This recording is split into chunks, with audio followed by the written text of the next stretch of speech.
Hello students, आप सभी का स्वागत है वे टू अकेडमी के यूट्यूब चैनल पर।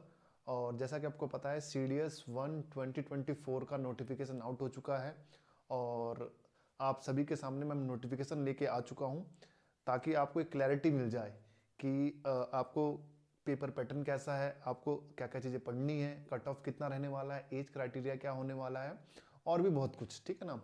तो चलिए स्टार्ट करते हैं। सबसे पहले आपको ये याद रखना पड़ेगा इसमें कि जो 9 तारीख है, 9 जनवरी को ये फॉर्म क्या हो जाएंगे, बंद हो जाएंगे फिल होना। तो जितना जल्दी हो सके आप फॉर्म फिलना स्टार्ट कर दीजिए। ठीक है, आज कल परसों जब भी हो 2-3 दिन में इस फॉर्म को निपटा लीजिए। ठीक है। तो फॉर्म भरने में सबको पता है OTR होता है इसमें एक। OTR बोले तो वन टाइम रजिस्ट्रेशन। ठीक है ना। जिन लोगों ने पहले फॉर्म फिल किया हुआ है उनका वन टाइम रजिस्ट्रेशन हो रखा होगा यूपीएससी की वेबसाइट पे, तो उनको तो कोई दिक्कत नहीं, वो जाके बस कुछ एडिट करेंगे वो हो जाएगा। हाँ, जो बच्चे आज नए आ रहे हैं, अब मतलब फर्स्ट टाइम ये एग्जाम दे रहे होंगे यूपीएससी का, तो उनको थोड़ा सा मशक्कत करनी पड़ेगी। पूरा वन टाइम रजिस्ट्रेशन आपको फिल करना पड़ेगा यूपीएससी की वेबसाइट पे जाके। ठीक है। तो सभी को पता है ये वेबसाइट है यहाँ से, बट यहाँ से फॉर्म फिल नहीं होते। फॉर्म फिल होते हैं यूपीएससी, एक मिनट, UPSC.online, एक मिनट, हाँ ठीक है। जो फॉर्म फिलिंग आपकी होगी वो होगी आपका UPSConline.nic.in। ठीक है ना। ये इसकी ऑफिशियल वेबसाइट है जहां से आपकी फॉर्म फिल होगी। बाकी जो नोटिफिकेशन वगैरह आता है वो UPSC.gov.in पे आपका आता है। ठीक है। चलिए आगे बढ़ते हैं। ये OTR के बारे में आप लोग देख लेना। ठीक है ना। इसमें आपको कोई भी डाउट होगा तो you can ask me in the comment section कि OTR कैसे फिल करना है, तो I can make a video on that part as well. ठीक है। चलिए आगे चलते हैं। ठीक है। तो कुछ मॉडिफिकेशन वगैरह का कोई करना चाहता है तो वो 10 से लेकर के 16 जनवरी तक कर सकता है। ठीक है ना। फॉर्म फिल होना आपका एंड हो जाएगा 9 जनवरी को। 10 से 16 के बीच में भी आप मॉडिफिकेशन कर सकते हैं OTR में, ना कि आपके फॉर्म फिलिंग में। ठीक है ना। OTR में आप मॉडिफिकेशन कर सकते हो। उसके बाद आगे चलते हैं जरा, इसमें क्या क्या चीज़ें इंपॉर्टेंट हैं आपके लिए। ठीक है। हाँ, सबसे पहले तो मैं पेपर पैटर्न की बात कर लेता हूँ क्योंकि थोड़ा कंफ्यूजिंग है इसका पेपर पैटर्न, क्योंकि इसमें एक OTA भी है। ठीक है ना। उसके बाद CDS का एग्जाम तो होता ही होता है, उसमें OTA भी है। OTA का एग्जाम पैटर्न अलग है। IMA AFA और इंडियन नेवल एकेडमी का जो पेपर पैटर्न है वो अलग है। ठीक है। तो थोड़ा मैं इसको समझा देता हूँ अच्छे तरीके से आपको, ताकि आपको एक थोड़ा अच्छी क्लैरिटी बन जाए इसके ऊपर। ठीक है। तो सबसे पहले समझिए जरा ध्यान ध्यान से। CDS को दो पार्ट में डिवाइड कर लेते हैं। एक तो होगा आपका OTA वाला पार्ट और एक होगा आपका IMA AFA और INA वाला पार्ट। क्लियर है। ठीक है। ये तीन पार्ट होंगे। तो पेपर में CDS के एग्जाम में आपके तीन पेपर होते हैं। तीन पेपर कौन कौन से होंगे आपका? फर्स्ट वन इज आपका English, second one is GK, ठीक है, जनरल अवेयरनेस या GK, third one will be mathematics. तो मैथ्स का पेपर होगा। ये तीन पेपर होते हैं। ठीक है। अब ये तीन पेपर जो होते हैं ये OT के लिए होते हैं। OT के लिए से दो पेपर होते हैं। दो पेपर कौन कौन से होंगे आपका? एक तो होगा आपका इंग्लिश और दूसरा होगा आपका जीके। सिर्फ दो पेपर होंगे OTA के लिए। ठीक है। IMA AFA और इंडियन नेवल एकेडमी के लिए आपका तीन पेपर होंगे, इंग्लिश, जीके और मैथमेटिक्स। ठीक है। तो सबसे पहले बता देता हूं, इंग्लिश में आपके आते हैं 120 क्वेश्चंस 100 मार्क्स के। 120 क्वेश्चन 100 मार्क्स के। और जीके में कितना होता है आपका? सेम 120 क्वेश्चंस, ये भी 100 मार्क्स। और मैथमेटिक्स में क्या होता है आपका? मैथमेटिक्स में आपके 100 क्वेश्चन रहेंगे और ये भी 100 मार्क्स का रहेगा। तो कुल मिला के टोटल जो पेपर होगा आपका 300 मार्क्स का होगा फॉर IMA AFA INA के लिए। इतना क्लियर होगा सबको? ठीक है। ये आपका क्या हो गया? मार्क्स हो गए, टोटल मार्क्स IMA AFA और INA के एग्जाम के, तीनों एग्जाम मिला करके। और OTA आपको साफ साफ पता लग रहा होगा देख करके, 200 मार्क्स का आपका OTA का एग्जाम रहने वाला है। सबसे पहली बात, अगर जो जो लड़के या लड़कियां, देखो लड़कियों को तो सिर्फ OTA ही अलाउड है यहाँ पे। ठीक है। ये अलाउड नहीं है IMA AFA और INA। लड़कियां जो है OTA ऑप्ट करेंगी सिर्फ, और कुछ ऑप्ट नहीं कर सकती है। बॉयज़ को भी ये उनको प्रेफरेंस होती है कि कैसे प्रेफरेंस दें। वो AFA IMA INA को भी प्रेफरेंस दे के लास्ट में OTA को प्रेफरेंस दे सकते हैं। कुछ लोग क्या करते हैं, सिर्फ OTA को ही प्रेफरेंस देते हैं। तो डिपेंड्स जो सिर्फ ओटीआई को प्रेफरेंस देंगे तो सिर्फ उनका ओटीआई होगा, मैथमेटिक्स का एग्जाम नहीं होगा। जो पहली प्रायोरिटी पे अपना एएफए, आईएनए और आईएमए रखते हैं और फोर्थ प्रायोरिटी पे अगर ओटीआई रखते हैं तो वो उनको क्या होगा कि मैथमेटिक्स का पेपर भी देंगे। अगर for example cut off clear नहीं करते हैं वो किसकी, आईएमए, एएफए और आईएनए की, और कट ऑफ क्लियर कर पाते हैं किसकी, ओटीए की, तो उनका ओटीए का एग्जाम क्या हो जाएगा, क्लियर हो जाएगा। एनीवेज, इसको लेक्चर को जरा बोरिंग ना रखते हुए हम और चीजें बता देते हैं आपको जरा मैं फटाफट। ठीक है, तो होता क्या है, 20% मार्क्स, 20% मार्क्स आपको सब में लाने ही है, एटलीस्ट 20% मार्क्स तीनों में, आपका मैथ्स में, जीके में और इंग्लिश में। देखो 20% मार्क्स लाके आप क्वालिफाई नहीं करोगे ना, वो कट ऑफ अलग से लगेगी, कट ऑफ आपकी बाद में लगेगी। ये आपका क्वालिफाइंग कट ऑफ है और एक फाइनल कट ऑफ इसके बाद लगेगी। ये फाइनल कट ऑफ तो नहीं बोलेंगे आपका, इसको बोलेंगे एग्जाम क्वालिफाइंग कट ऑफ, ठीक है ना। वो एलिजिबिलिटी कट ऑफ समझ लो उसको, कि एटलीस्ट 20% मार्क्स चाहिए। यहाँ पे कट ऑफ कितने लगती है तुम्हारे, लगभग 150 टू 160 लगती है तुम्हारा अराउंड एएफए के लिए, इतनी ही अराउंड लगती है तुम्हारा 140 से 150 कट ऑफ जाती है आईएमए की, और उसके बाद तुम्हारा आईएनए की, नेवल एकेडमी थोड़ा कम जाती है, उसको मान के चलो। ये हल्का सा मैं रेंज बता रहा हूँ आप लोगों को, ठीक है। बाकी कट ऑफ भी आपको मैं दिखा दूंगा, कट ऑफ एनालिसिस भी कर देंगे और अच्छे तरीके से, बट अभी समझ जाओ इतना इतना इतने इतने एटलीस्ट तुम्हें मार्क्स चाहिए, ठीक है ना। और ओटीए का मार्क्स तुम समझ लो, ओटीए में कम से कम तुम्हें ये हल्का फुल्का मतलब मिनिमम मार्क्स 110, 105, 10, 15, ये ओटीए के मार्क्स। तो ये 200 में से कैलकुलेट हो रहे हैं और ये 300 में से, ठीक है। ये आपका मतलब एग्जाम क्वालिफाई करने की कट ऑफ। उसके बाद तुम्हारा एसएसबी होती है, एसएसबी इंटरव्यू। अब जो एसएसबी इंटरव्यू होता है वो इसके लिए 300 मार्क्स का होगा, सेम मार्क्स का होता है। इंटरव्यू जो होता है एसएसबी का वो एग्जाम के इक्वलेंट मार्क्स का होता है, ठीक है। तो और यहाँ पे कितना होगा, 200 मार्क्स का एग्जाम है तो 200 मार्क्स के एसएसबी, और यहाँ पे कितना है 300 मार्क्स का एग्जाम है तो 300 मार्क्स की एसएसबी। एनडीए में आपका 900 मार्क्स का एग्जाम होता है तो 900 मार्क्स की एसएसबी होगी। क्लियर है, इतना इतना सब कुछ क्लियर होगा, ठीक है। चलिए आगे चलते हैं। अब जरा ये तो पेपर पैटर्न की बात होगी, अब मैं तुम्हें समझा देता हूँ जरा पेनल्टी वगैरह कितना होता है इसमें। पेनल्टी देखो भैया, एक इसमें पेनल्टी 1/3 होता है, ठीक है ना। You should note that there will be penalty, इसमें बताया नहीं गया है, 1/3 होता है। तो 1/3 किसका 1/3 होता है, देखो इसमें थोड़ा सा ट्रिकी है। मैथ्स के लिए तो आपका 1 मार्क्स मिलता है, 1 marks for 1 question, 1 marks for 1 question. तो अगर इसका नेगेटिव निकालोगे तो 1/3 कर दोगे तो 0.33 हो जाएगा मार्क्स फॉर एक रॉन्ग क्वेश्चन, 1 रॉन्ग क्वेश्चन, ठीक है। इसमें कोई दिक्कत नहीं है। दिक्कत किसमें होती है, आपका जीके में, जीके और इंग्लिश में। इसमें क्या होता है, 100 मार्क्स, मैं आपको कैलकुलेट करना सिखा भी देता हूँ, 100 मार्क्स फॉर 120 क्वेश्चन। एक मार्क्स, एक क्वेश्चन पे कितना मार्क्स होगा, एक मिनट, एक क्वेश्चन पे कितना मार्क्स हो जाएगा आपका 100/120, ठीक है, इतना हो गया। इसको कैलकुलेट करोगे कितना हो जाएगा 5/6।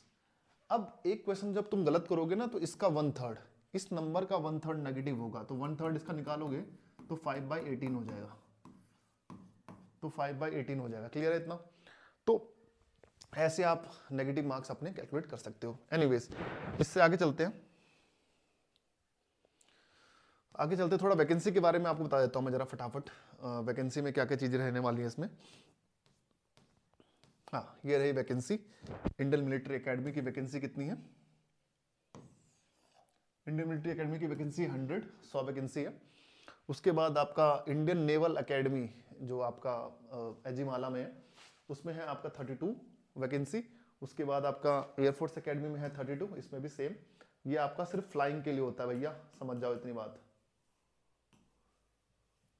फ्लाइंग के लिए सीडीएस के थ्रू अगर जाओगे तो सिर्फ फ्लाइंग मिलेगा, एफकेट के थ्रू जाओगे तो फ्लाइंग भी है, ग्राउंड ड्यूटी है, नॉन टेक्निकल है, टेक्निकल है, तो बहुत सारी ब्रांचेस होती है एफकेट के थ्रू, ठीक है ना। अभी तो आपका एक नई ब्रांच भी खुली है, उसके बारे में भी डिस्कस करेंगे बाद में।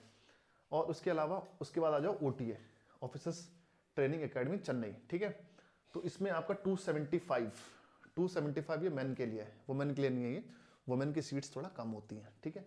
अभी नीचे बता देता हूँ मैं आपको, ये देखिए ये है लड़कियों के लिए ऑफिसर्स ट्रेनिंग एकेडमी चेन्नई, इसमें आई है 18 वैकेंसी लड़कियों के लिए, फॉर वुमेन काफ़ी कम है। तो इसी वजह से आपको जो है गर्ल्स को काफ़ी मेहनत करनी पड़ेगी इसमें मेरिट में लाने के लिए।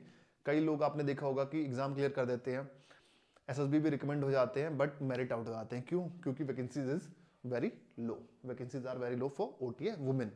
ठीक है, अगर मेन की बात करें तो अच्छी खासी वैकेंसी है भैया, तभी कई लोग कई बच्चे जो ऑप्ट करते हैं वो ओटीए ऑप्ट करते हैं। ठीक है, मोस्ट ऑफ द केसेस में। एनीवेज आगे चलते हैं, ये वैकेंसी होगी आपकी। ठीक है, यहाँ पे डिटेल्स दिख लेना आप कि कब कब आपका ट्रेनिंग स्टार्ट होगी। जनरली जो ट्रेनिंग है आपकी वो स्टार्ट होगी कब, एक मिनट है, अभी एग्जाम होगा अप्रैल में। अप्रैल कितनी तारीख को एग्जाम है? ये है 21 अप्रैल को। ठीक, 21 अप्रैल को एग्जाम होगा, तो आपका जो है अगले साल तक इसकी ज्वाइनिंग आएगी 2025 तक। ठीक है, 2025 में जनवरी से ज्वाइनिंग स्टार्ट हो जाएगी। क्लियर है? ठीक है, 2025 से आपकी इसमें इसमें सारी डिटेल्स होंगी, मैं बता देता हूँ आपको। एक मिनट, ठीक है।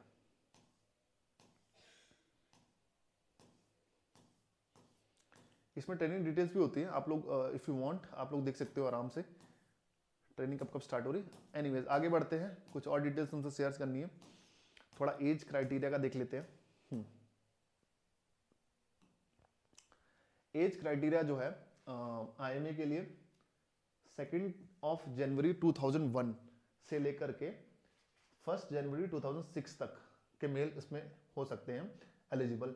अगर मैं कहूँ 1 जनवरी को किसी का बर्थडे आया होगा, 1 जनवरी 2001, 1 जनवरी 2001 में अगर किसी का बर्थडे है तो आईएमए के लिए एलिजिबल नहीं है। हाँ, वो ओटीए के लिए एलिजिबल हो जाएगा। ठीक है ना, तो सबकी एलिजिबिलिटी क्राइटेरिया आपको देखनी पड़ेगी। ठीक है, इन तीनों की एलिजिबिलिटी क्राइटेरिया सेम होती है, आईएमए,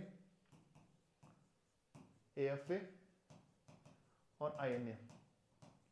24 साल, ठीक है ना, मैक्स 24 साल होती है, मिनिमम 20 साल। देखिए ध्यान से, ये 20 to 24 ईयर्स। ठीक, इसको ध्यान से देखिएगा आप। एयरफोर्स एकेडमी, ठीक, सेम वही 2 जनवरी 2001 से 1 जनवरी 2005। ठीक है, एक मिनट है, हाँ इसमें 24 होती है, इसमें 25 है। ठीक है, इसमें 24 है, इसमें 25 है। आगे चलते हैं, और इसमें भी सेम 25 साल तक है, मतलब मैक्स टू मैक्स 25 साल तक आपका हो सकता है। ठीक है, एम आई राइट? एक बार देख लेते हैं, सही है बता रहा हूँ ना मैं। 1 जनवरी, हाँ ठीक है, 2006 तक है, यहाँ पर 2005 तक है, तो वो फ्लाइंग के लिए रहता है इस वजह से। हाँ, ओटीए का है तुम्हारा जो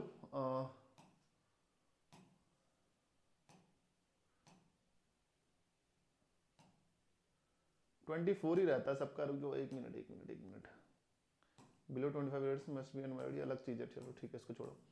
अब आगे आ जाओ जरा, एक मिनट फटाफट। ओटीए के लिए आ जाओ। ओटीए के लिए जो आपकी एज है, ओटीए के लिए जो आपकी एज लिमिट होती है वो 26 ईयर्स होती है, याद रखना। ठीक है ना, तो 26 तो कहने के लिए होती है बस, यानी कि 25 साल जब तुम हो जाओगे तब तुम्हारे अटेम्प्ट खत्म हो जाएंगे, क्योंकि एक साल पूरा आपका ज्वाइनिंग के टाइम का लेके चलते हैं। ठीक है ना, तो इनके ज्वाइनिंग के टाइम का पूरी डेट होती है, इस वजह से आपका ये 25 में भी तुम, मतलब 25 में हो जाओगे जब तुम, तो तुम्हारा अटेम्प्ट खत्म हो जाएंगे। ठीक है, क्लियर है? एयरफोर्स एकेडमी का हो गया 2006 से। ठीक है, ठीक है, ये एज क्राइटेरिया हो गया। अगर इसमें कुछ डाउट है तो मुझसे पूछना। ठीक है, और बाकी सब तो क्लियर ही है। हाँ, थोड़ा एजुकेशन क्वालिफिकेशन बताना है आपको, वो इंपॉर्टेंट है एजुकेशन क्वालिफिकेशन।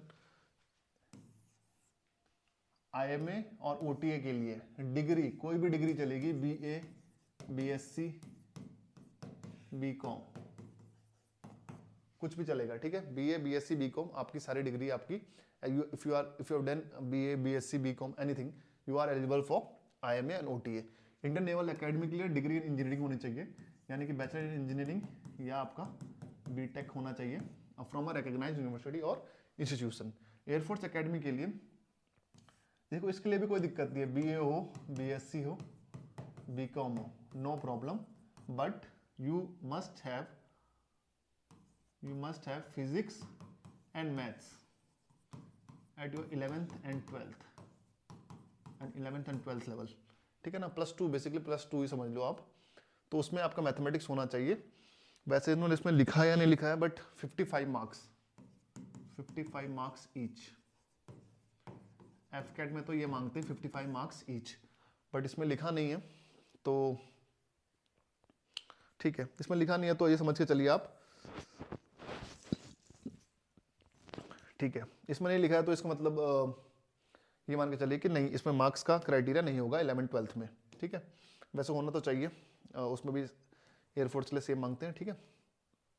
तो देखिए ध्यान से, for admission to IMA on or before 1 January 2025 Indian naval academy और ऑन, ठीक है। यहाँ पे क्या होगा, ये आपकी डेट्स दी हुई हैं, ज्वाइनिंग डेट्स हैं, आप इसको देख सकते हो अच्छे से। OTA में 1 अप्रैल 2025 से है, बाकी जगह 1 जनवरी 2025 से, 13 नवंबर 2024 एयरफोर्स एकेडमी के लिए, और आपका नेवल एकेडमी के लिए 1 जनवरी 2025। तो ये आपका ज्वाइनिंग डेट्स भी दे दिए उन्होंने यहाँ पे प्रॉपर तरीके से, ठीक है। तो इसके हिसाब से आपको तैयारी करनी है। मेडिकल स्टैंडर्ड देख सकते हो आप, फीस एक छोटी सी फीस होती है, बहुत कम सी 200 रुपये की फीस है, कोई दिक्कत नहीं है इसमें तो, ठीक है ना। वो भी आई थिंक लड़कियों के लिए माफ़ होती है, या कैंडिडेट्स एक्सेप्टिंग फीमेल SC, हाँ फीमेल के लिए SC ST candidates who are exempted from payment of fees are required to pay, हाँ इसमें फीमेल होगी, SC ST कैंडिडेट्स हो गए, वो उन सभी को फीस नहीं भरनी पड़ती 200 रुपये की, बाकी सबको भरनी पड़ती है। और एक चीज़ और, इसमें कोई भी कोटा नहीं मिलता, मतलब इसमें कोई भी अलग से आपको इसके लिए कोई कोटा नहीं रहेगा कि SC ST की सीट अलग अलग है, इसमें सिर्फ एक ही सीट आती है। मतलब डिफेंस फोर्सेज में रिजर्वेशन वगैरह कुछ नहीं होता है। तो कई बच्चे जैसे डाउट पूछ लेते हैं कि सर इसमें कोटा मिलेगा हमें या कुछ एज रिलैक्सेशन, ऐसा कुछ नहीं मिलेगा, ठीक है। बस फीस में रिलैक्सेशन मिलेगा आपको, क्लियर है। तो आई होप आपको ये इन डिटेल मैंने आपको बताया होगा, जानकारी दी, आपको समझ में आ गया होगा क्या क्या चीज़ें इसमें होती हैं, ठीक है। एज क्राइटेरिया समझ में आ गया। एज का क्राइटेरिया मैं थोड़ा एक बार दोबारा बता देता हूँ आपको, ठीक है। एयरफोर्स एकेडमी के लिए आपका 20 से 24 साल ही होनी चाहिए, ठीक। उसके बाद नॉट लेटर देन 2005, ठीक है। तो इसमें 24 साल, इसमें होती है आपकी 25 साल, 25 ईयर्स, देख सकते हो। 2025 में ज्वाइनिंग है, और कितना 2001, इसमें भी 24 ही तो हो रही है, हो तो इसमें भी 24 ही रहा है भैया, 2 जनवरी है ना, 24 ही होता है, दोनों को सेम होता है तीनों का, ठीक है। 2 जनवरी 2001, और 2025 में आपका अगर ज्वाइनिंग होती है जैन में, तो क्या हो जाएगा, 24 साल तो होगा, 24 साल ही है, ठीक है। कन्फ्यूजन हो रहा था, ठीक ठीक है। तो 24 साल ये है, और OTA के लिए आपका 26 ईयर्स होता है, 26 ईयर्स। तो 2000 जो 1999 वाला होगा, 1999 वाला, वो OTA फिल कर सकता है। एक मिनट मैं दिखा देता हूँ आपको, हाँ ये रहा, हाँ 2000 वाला, ठीक है ना। 2 January unmarried male born not earlier than 2 January 2000 and not later than 1 January 2006 are eligible, ठीक है। तो ये क्राइटेरिया उनका देख लेना अपने अपना, कौन कौन इसमें फॉल कर रहा है, कौन कौन इसके बीच में आ रहा है, तो वही इसके फॉर्म फिल कर सकते हैं, अदरवाइज आप फॉर्म फिल ना करिएगा, ठीक है। तो चलिए इस जो सेशन को इतना ही यहीं तक एंड कर देते हैं। आप सभी को एक क्लैरिटी मिली होगी प्रॉपर तरीके से कि क्या क्या क्राइटेरिया है, कितने कितने मार्क्स हैं, पेपर पैटर्न कैसा रहेगा तुम्हारा, ठीक है ना, एज क्राइटेरिया कितना है, उसके बाद ज्वाइनिंग कब होगी तुम्हारी, और कट ऑफ का भी हल्का फुल्का एक आइडिया लग गया होगा।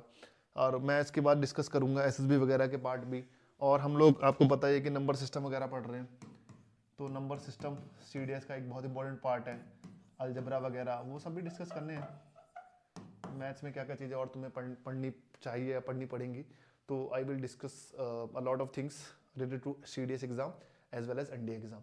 NDA का भी एनालिसिस मैं लेके आऊँगा कल आपके लिए, ठीक है। मिलते हैं नेक्स्ट लेक्चर में, तब तक के लिए धन्यवाद, जय हिंद।